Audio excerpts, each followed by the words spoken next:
மகேஷ் மகேஷ் தயவு செஞ்சு என்ன மன்னிச்சிரு. இது எல்லாம் ஏன் தப்புதான். ஜெயதீப் மகேஷோட பிணத்தை தன்னோட மடியில படுக்க வச்சுக்கிட்டு அவரை பார்த்து அழுதுகிட்டே அவர்கிட்ட மன்னிப்பு கேட்குறாங்க. சூரியன் உதிக்கிறதுக்கு முன்னாடி மகேஷோட உடம்ப தூக்கிக்கிட்டு மாளிகைக்கு திரும்ப போறாங்க. மகேஷோட இறந்து போன உடலை சோஃபாவில் படுக்க வைக்கிறாங்க.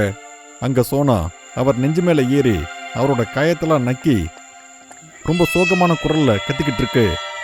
மகேஷோட இந்த நிலைமையை பார்த்து ஜெயதீப்போட கோபம் ரொம்பவே அதிகமாகுது. அவங்க முட்டியை இறுக்கி அந்த ராத்திரி நேரத்துல நக்சலைட் இருக்கிற இடத்துக்கு அவங்க போறாங்க. அங்க போய் அங்க இருக்கிற அப்புறம் இன்னும் கோபத்தோட அந்த முகாமையை அழிக்க ஆரம்பிக்கிறாங்க. ஜெயதீப்க்கு இன்னும் கூட கோபம் கொஞ்சம் கூட குறையவே இல்லை. அப்ப திடீர்னு அங்க ஒரு கதவு திறக்கப்படுது. ஜெயதீப்போட எல்லா கேள்விக்கும் பதில் சொல்றதுக்காக அங்க ஒருத்தர் வந்து நிற்கிறாரு. அது அகோரி நந்தா. ரேஷ்மா, நீ இதெல்லாம் பண்றதால மகேஷ் மறுபடியும் திரும்ப வந்துருவாரா? அப்பா நீங்களா? ஏதோ ஒரு நம்பிக்கையில தான் நான் இதெல்லாம் பண்ணிட்டு இருக்கேன். ஆனா எனக்கு நல்லா தெரியும் என் நம்பிக்கை மில்ஸோட நண்பரை கொல்றதுக்காக தானே நீ இங்க வந்த. அவர் இப்ப இறந்து போயிட்டாரு. இது எப்படி தோல்வி ஆகும்? என்னால மகேஷ காப்பாத்திக்க முடியலப்பா. அந்த வேட்டைக்காரன் கிட்ட இருந்து என்ன காப்பாத்த போய் அவரே அவரோட வாழ்க்கையை இழந்துட்டாரு. உலகத்துல இருக்கிற எல்லாருக்கும் இறப்பு வரதான் செய்யும். மகேஷ மறுபடியும் உயிரோட கொண்டு வரதுக்கு இன்னும் கடைசியா ஒரு வழி இருக்கு. உண்மையாதான்ப்பா. நீங்க அந்த சிவனோட பக்தன், உங்களுக்கு எல்லாமே தெரிஞ்சிருக்கும். அந்த வேட்டைக்காரன் யாருன்னு சொல்லி அவனை அழிக்க சக்தி எனக்கு கொடுங்க. இந்த போர்ல நீங்க அதிகமான பலத்தையும் வஞ்சகத்தையும் பயன்படுத்தணும். ஏன்னா நீங்க போராடிட்டு இருக்கிறது ஒரு பலமான வேட்டைக்காரங்கிட்ட. ஷெல் மலையில உங்களுக்கு தேவையானது கிடைக்கும். இந்த மாதிரி அகோரி ஜெயதீப்க்கு எல்லாமே சொல்லிக்கிட்டு இருந்தாரு. நாட்டில் ஏதோ ஒரு பொண்ணு ரொம்ப சத்தமா ஆள்ற மாதிரி அவருக்கு சத்தம் கேட்குது. உடனே அவர் கத்தியை எடுத்துக்கிட்டு அந்த காட்டை நோக்கி ஓடுறாரு. கொஞ்ச தூரம் அவர் ஓடினதுக்கு அப்புறம் அங்க ஒரு பொண்ணு அவர் பார்க்குறாரு. அந்த பொண்ணு போற இடத்துல அந்த பொண்ணோட கால் தடயங்கள் எல்லாம் முழுவதுமா ரத்தமா இருக்கு. அந்த பொண்ணு வேற யாரும் இல்லை, அது ரேஷ்மா தான். சங்கர் அந்த பொண்ணோட கையை பிடிச்சு சொல்றாரு, யார் நீ? உன்னோட இந்த நிலைமைக்கு யார் காரணம்? அது அது அது என்னோட ரத்தத்தை குடிச்சிரும். இப்படி சொல்லிட்டு அந்த பொண்ணு சங்கர் மேலேயே மயங்கி விழுந்துடுறாங்க. அங்க நடக்கிற எதுவுமே சங்கருக்கு புரியல. உடனே சங்கர் அந்த பொண்ணை தூக்கிக்கிட்டு தன்னோட குடிசைக்கு கொண்டு போறாரு. அந்த பொண்ணோட காலில் இருந்த எல்லா முள்ளையும் எடுத்துட்டு அதுக்கு மருந்து வச்சு கட்டு போட்டு விடுறாரு. கொஞ்ச நேரம் கழிச்சு அந்த பொண்ணுக்கு சுயநினைவு வருது. அப்புறம் அந்த பொண்ணுக்கு சங்கர் தண்ணியை கொடுக்குறாரு. நீங்க மயக்கம் போடுறதுக்கு முன்னாடி ஏதோ சொல்லிக்கிட்டு இருந்தீங்கல்ல, யாரோ ரத்தத்தை குடிக்கிறாங்க அப்படின்னு. நான் ஒரு வேலையா அங்க போயிருந்தேன். அப்பதான் ஒரு நரபிசாச்சினி என்ன தாக்க வந்தது. ஆனா அது வழக்கம் போல இல்லாம ரொம்பவே பார்க்க விசித்திரமா இருந்தது. அதோட நெகமும் ரொம்பவே பெருசா இருந்தது. அப்புறம் அதோட கண்ணு ரத்த கலர்ல இருந்தது.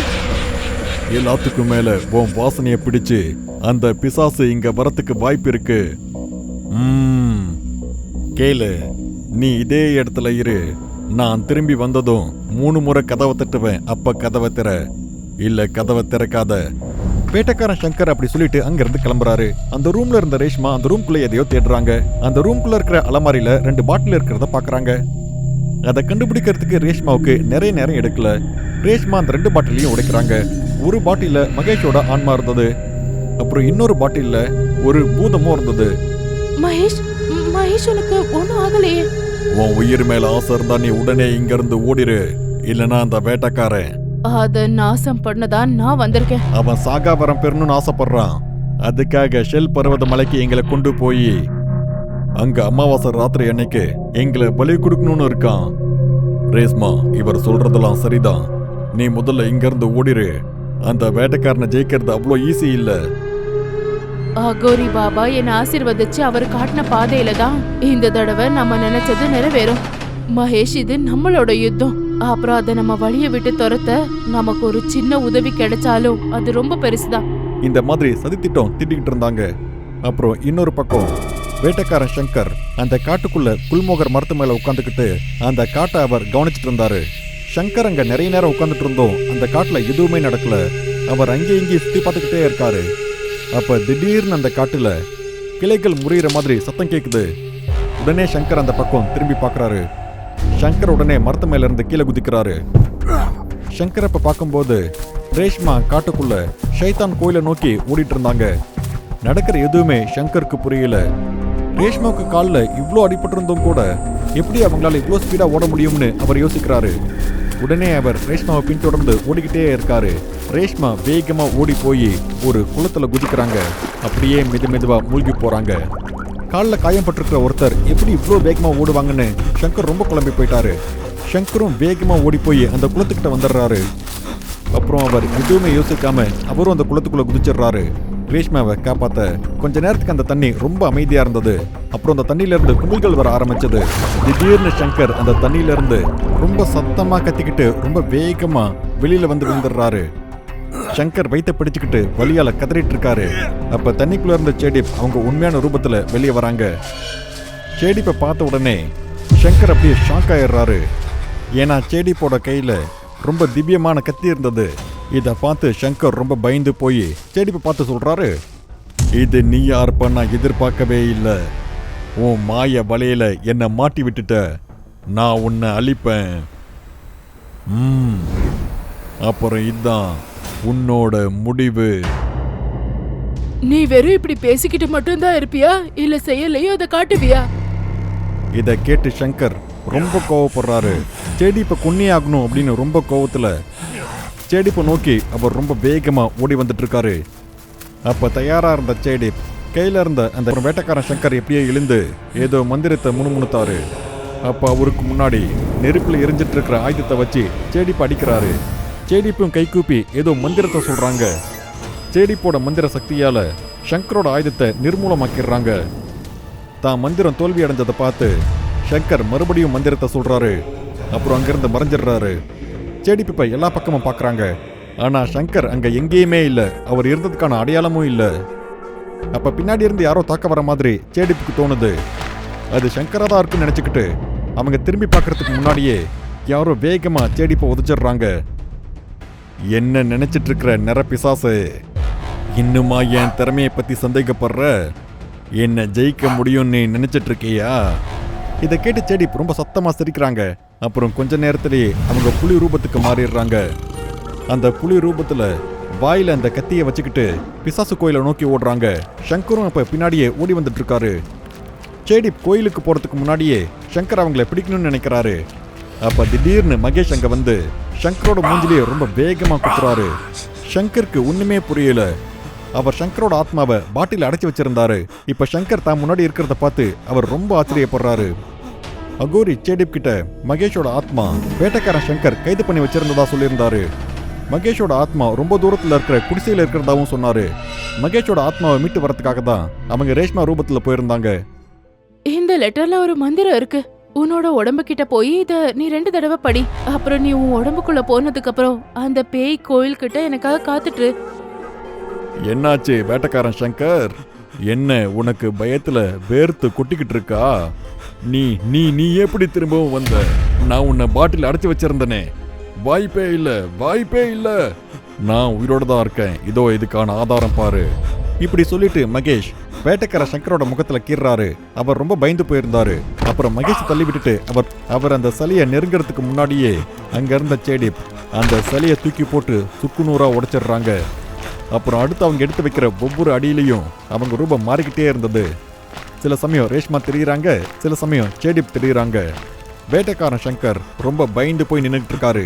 அவர் பேரை கேட்டு எல்லாரும் பயப்படணும்னு அவர் நினைச்சாரு. ஆனா இன்னைக்கு தான் உயிரோடு இருக்கணுங்கிறதுக்காக அவர் கையெடுத்து கும்பிட்டு கேட்டுக்கிட்டு இருக்காரு.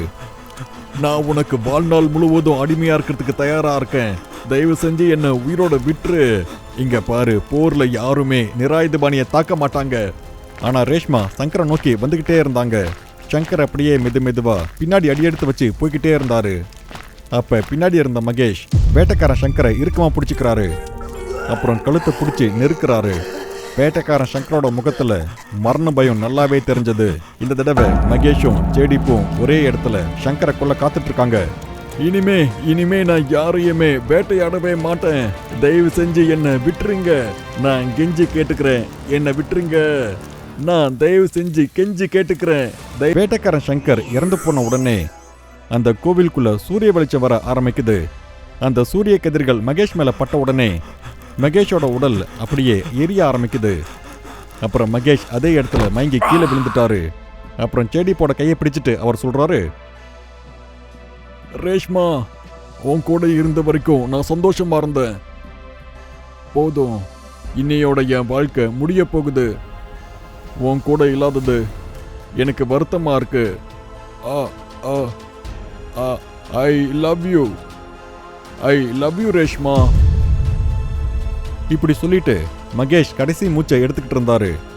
வாயில ஊத்துறாங்க. அப்புறம் அப்படியே மெதுவா வேம்பயர் ரூபத்துல இருந்த மகேஷ் மனுஷ ரூபத்துக்கு மாறிடுறாரு. இது உன்னோட முடிவு இல்ல மகேஷ். என்கிட்ட என் உருவத்தை மாத்திக்கிற சக்தி இருக்கு.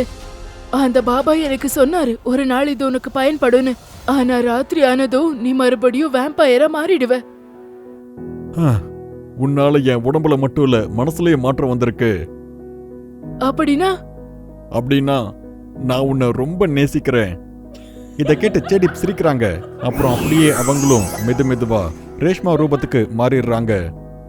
இப்ப மகேஷும் ரேஷ்மாவும் ரொம்ப காதலோட ஒருத்தருக்கு ஒருத்தர் பாத்துக்கிறாங்க. இதுதான் இதோட நிஜமாலும் முடிவா? ஏன்னா பெரும்பாலான கதையில ஒரு முடிவு இன்னொன்னுக்கு ஆரம்பமா கூட இருக்கலாம். அடுத்து என்னெல்லாம் நடக்கிறதுக்கு வாய்ப்பு இருக்கு, அதுக்கு காலம்தான் பதில் சொல்லணும். பயங்கரமா இருக்கிற இந்த மாதிரியான கதைகளை பார்க்கறதுக்காக டூடு டிவி ஹாரர் தமிழுக்கு உடனே சப்ஸ்கிரைப் பண்ணுங்க. அப்புறம் உங்களோட கதையும் இந்த உலகத்துல இருக்கிறவங்க பார்க்கணும்னு நீங்க ஆசைப்பட்டீங்கன்னா உடனே டூடு டிவி மெயில் அட்ரஸ்க்கு உங்களோட கதையை அனுப்புங்க. அடுத்த பயங்கரமான கதை உங்களோட தான் இருக்கிறதுக்கும் வாய்ப்பு இருக்கு.